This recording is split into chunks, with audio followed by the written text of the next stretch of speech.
Hey guys, Hastings here, and welcome to a double episode of the track car build series. The first car that I'm going to build today, you can see on screen right now. It's a 1992 Ford Escort Cosworth, and how I'm going to do this, it's going to be a little bit different. I'm not going to live com the build up to A-Class like I normally do. I'm going to go ahead and build both cars, and I'm going to show you the footage with me post-commentating it, so I'm going to do it and then speak over it afterwards.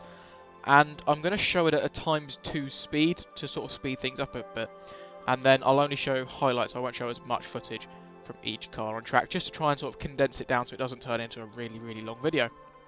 But like I said, this is the first car that I'm going to build today. It is a relatively sensible car in comparison to what we've had so far. It's probably got the most racing pedigree, although it was more of a rally car than a track car. So let's see how it will do a bit later on. And the second car that I'm going to do today, I'll go and show you now. I thought, well, I really used to like doing the car comparison videos, so how about I sort of try and do that within one of these, and if I can find it on here somewhere. Oh, look at that, it's right next to it. The other car I'm going to build today is this, the Toyota Celica GT4 RC ST185. It's a Toyota Celica in short, but it's also a 1992 model, and it also has rallying pedigree. So I thought it would be very interesting to pit these cars up against each other in an environment they're not really comfortable on, although there are asphalt stages in the Rally Championship. I'm going to be building them completely differently, and both of these cars start off at sort of high D class, and they're going to be jumped up to A class with track car builds, so it could be very interesting. So I'm going to cut the intro off about now, and I'm going to go and build both of the cars, and then I'm going to show you an infographic that hopefully compares the stats of both the cars, and then we'll go into the racing, or the track laps bits, racing on track car bits. English, Hastings, come on! Yes, so we'll go on to that bit afterwards. Give myself a little pep talk to sort of try and make myself talk straight. But yeah, I really am rambling now, so I'll catch up with you shortly for the car builds. Okay, so I'm just back from doing the car builds and the track lists, and while the Celica was on screen, I decided to build that one first. The first thing I did was go and swap it out to rear-wheel drive, and then put an engine swap in as well, because I didn't think the stock engine would have enough power. I decided to go for the 3.7 litre V8, as you could probably have seen just a second ago. I also did an aspiration change. I wanted to try out the centrifugal supercharger. Not something I've used particularly often, so I thought I'd give it a go. Lots of interesting bumpers to choose from, and a few different wings as well. Almost a shame that we have to use the Forza Aero as part of the series. There was also a bumper I could have picked, but I decided against it. Simply because it was a little bit heavier and I didn't think it looked as good. But I did decide to put on the mudguards just for the hell of it. With the bonnet, I was highly debating between putting the lots of rally lights on, but I decided for a track car build the roof scoop just looked a little bit better. They actually somehow both managed to lose the same amount of weight, which I thought was quite weird. But I've also put on the race tyres there and the race gearbox, both mandatory parts for this series, as well as the roll cage, and that's it for all the mandatory parts now. As per usual, I'm going to fill it out with handling parts. So you can see there I've put on the race weight reduction, I've done the race brakes, the race suspension, just doing the race roll bars now as well. And I think that's pretty much all the handling parts to do. I have done the second roll bar, and I'm still relatively low down in B class, sorry. I go and max out the tyre widths to see if that makes much of a difference. And it makes a little bit, so I go and do the drivetrain to see if they make any difference at all either. And after doing those, I'm still only sort of midway through B class, and I was starting to worry about whether this car would actually make it to the top of A class. I think its stock PI was about 370. You will have seen it at the beginning of this build, and I forgot to take note of it. But I'm pretty sure it's the lowest stock car that we've had so far in this series, so it's definitely going to be one of the hardest to build up to A class, because I think the second lowest PI standard car to build up for this class is actually the next one we're going to do, the Ford Escort. So both of these cars should have relatively interesting builds. They're going to be radically different to how they would drive as stock. I suppose they've got different drivetrains, different engines, different aspirations, and they're all maxed out to boot. It turned out that the centrifugal supercharger wasn't going to give me enough power to max out at A-Class. So I went on and put the twin turbos in, which left me with just 9 PI to make up. Unfortunately, when I was playing around with the other extra parts, I couldn't make it work even with that on. So I went back again and put on the supercharger, which was slightly less powerful, but I was hoping by the time I made it up, or I increased it, it would put me near the top.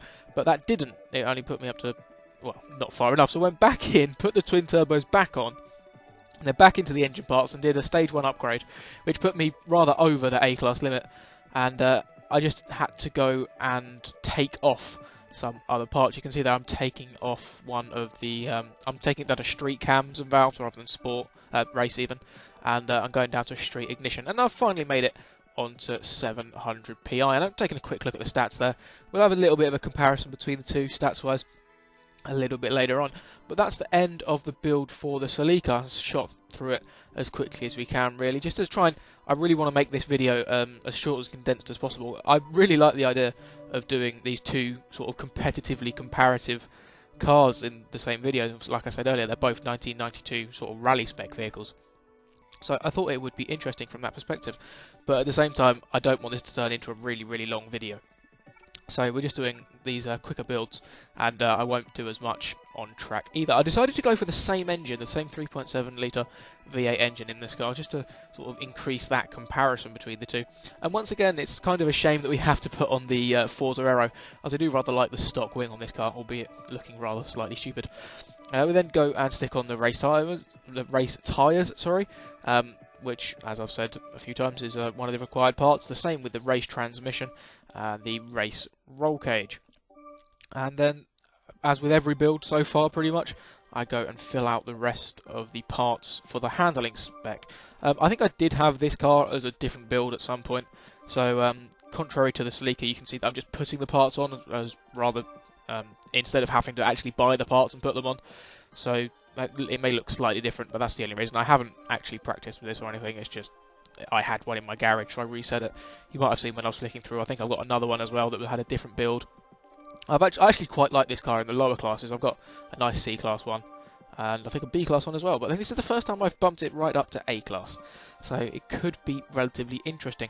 It seems a lot easier to get towards the top end of A-Class, as you can see there. I think at the end of the handling parts, it was up into A-Class already, whereas the Celica, like you saw earlier, was sort of halfway through B-Class, so it would have been a lot harder to do it. However, I did have to go and put a aspiration change on it, and this time I am going to get the centrifugal supercharger to work. Maxed it out, and it only... Actually, no, I didn't put it maxed out in the end. I just did a stage 1 upgrade to save on the weight. And a few extra parts later, and I've managed to make that 700 PI target, and you can see there the stats on the screen. Again, like we looked at the Celica before. So that's the builds for both cars done, and that's it for this section of the episode, or video thingy, you know what I mean. A new segment that isn't normally in this series is going to be a very brief one in between now and when we go onto the tracks, and that is this bit that should be changing on screen now. This is the comparison of the stats between the two cars. Apologies that they're slightly blurry. That's because they're relatively small when I crop them out on screen, and obviously had to enlarge them quite a bit here. You can see the Celica is largely more powerful with a lot more torque, but then it's also got a lot more weight, almost 2.5 or 250 pounds heavier nearly, and the it's also heavier towards the front end, and perfect 50-50 balance is slightly preferable. So from that respect, this Ford Escort that we're going to race first should be slightly better on the handling front. Again, with it being lighter and less powerful, it should be slightly nicer to drive. However, I don't know what it was with this car, but it's one of the most horrible and weirdest characteristically handling cars that I've ever driven. I just can't put my finger on what quite was wrong with this car. Road Atlanta has a lot of high-speed corners, and I found that, especially into turn 1, there was a weird thing the car would do. As you turned in, the front end would sort of start to turn in, and the rear end would sort of carry on straight, and it would sort of start a four-wheel drift, So then, oh great, it's going to drift off. So you sort of try and correct it, but then it would like understeer, and it was just a very horrible car to drive. It was very twitchy as well, which I wasn't expecting. I suppose that's one of the flaws that happens when you change your car from four-wheel drive to rear-wheel drive. But it's, considering it's got over 600 horsepower, it's not really something I was going to be expecting. If anything, I would assume it to be just typically really rather oversteery, and that be it. It's just like a lot of oversteery cars that we've had so far, like the M6, the Lexus, the Audi was the worst one. That's the type of car that I'm expecting to drive. Just something with a lot of power going through the rear wheels. I'm expecting to have to just keep the rear end in check. I am not expecting to have to deal with understeer and four-wheel drifts and just trying to put the power down in order to get round the corner. It's just absolutely baffling. So I really did struggle with this car. Just not so much struggle to drive it or to drive it quickly, but I just really struggled to get used to it, which was really disappointing, really, because like I said earlier, I really like this car in C and B class. I've got some really nice builds of this car.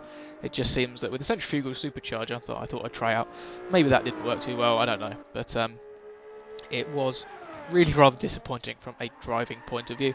I don't know if you can see just into that corner there, it just had a little bit of a twitch as it went in, and it just seems really rather weird to drive. It's relatively planted in comparison to many of the other cars I've driven, but like with 600 horsepower and rear-wheel drive, it is always going to get sideways sometimes.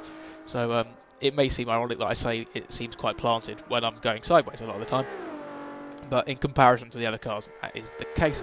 Down into the end of the straight, this is actually one of the slower cars that we've had so far. Typically cars are going between 170 to 180 miles an hour, as we've mentioned a few times in this series. This was at the lower end of that. It was just about hitting the over 170 mile an hour mark, about 172 I think is what it was managing. So it's not exactly slow in a straight line, even comparatively to the other cars. It's not particularly slow, but it is at the slower end of the spectrum. Apart from that, I don't think there's a huge amount more to say about it. It had a lot of grip, I'll give it that. It was surprisingly grippy. I think that may have contributed to sort of the problems I was having with it. It had maybe a lot of grip, but not just quite enough to match the power or something, so it was sort of starting to understeer because it had too much grip, and then all of a sudden I'd have lots of grip. No, sorry, I didn't mean that. It would start to understeer because it had lots of grip, and then all of a sudden the power would kick in and it would start sliding, so it would sort of be a two-stage understeer and then oversteer, and that would sort of cause it to four-wheel drift out. I don't really know how to technically describe it, but it just felt weird and horrible is sort of the generic terms for it. I think this is going to be the last lap we're going to watch of the Escort. We're just going to see 3 of my 5 flying laps per car, as I really did want to just shorten the video as much as possible, and as you can probably tell, I've started to run out of things to say about this car already, so padding out the rest of the sort of laps with commentary would be relatively difficult on my end. So I believe, and I kind of hope, that we're coming around the last corner for the last time now. As we come across the line, I think we're going to shoot over to have a look at the Toyota Celica's laps very shortly, and indeed we are. I've just had a quick look up ahead of the on the video thing. Coming down into this first corner for the first time in this Celica. As per usual, I don't bother showing the warm-up lap, but this car was far more predictable. It was typically oversteer. You can see there kick out on the rear end as it came up the hill. It wasn't as I don't know. This is where I'm sort of going to trip over myself a little bit. This car wasn't as grippy, which gave the impression that it wasn't as nice to drive as the Escort. But it, like I said, it was far more predictable. So from that aspect, it was easier to get used to. So it wasn't as nice to drive because it didn't have the grip, but because it was more predictable, it was easier to A, drive, and B, be consistent. Whereas the Escort felt like it wanted to kill me half the time, but it did have a lot of grip, so I wasn't doing that. As you can see out the corner there, I wasn't getting ridiculously sideways, which is going to lose me a lot of time. So I was thinking that these cars were going to be pretty close. One relatively inconsistent and really grippy, and one fairly consistent, but it's got that typical oversteery slide. The Celica, I guess, is relatively comparable to the Audi that we did very early on in the series. It was very oversteery, even with all the race tyres and the race aero and everything. Maybe the maybe putting the I can't think what they're called now. The dust. Oh my days! I've got a real mind blank. The things that are behind the wheels, them things. I really cannot think what they're called. This is terrible. The dust flap thingies on the backs of the wheel arches. Maybe putting those on make this car. I've completely lost I've completely lost my trail of thought now. So I'm just going to start over. Yeah, I'll start talking about something else. We'll start talking about the straight line speed of this car. As you may guess, it had more power and albeit more weight, but not a huge amount in comparison to the extra horsepower it had. So on a good run out of the last corner, this car was one of the faster we've had, getting up towards, I think it was over 175 miles an hour, sort of 177-ish, I think it peaked at.